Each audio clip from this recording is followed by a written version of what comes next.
In this video, I'm going to show you how you can easily delete contact on WhatsApp. Be sure to watch the video to the very end so you don't make any mistakes, and of course do not forget to like this video and subscribe to my channel. Thanks guys.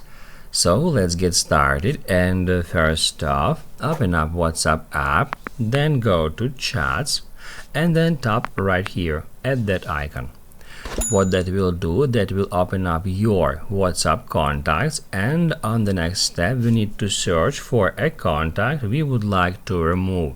We can do it in this way simply by scrolling that list, or we can use search to search by name or number.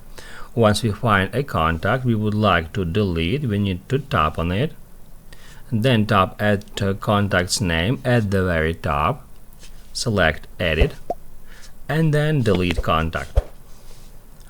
That's how you can easily delete contact on WhatsApp. Now you can write down in the comments below if you have any questions about the tutorial. Hit the like button if you like that video, and see you in the next one.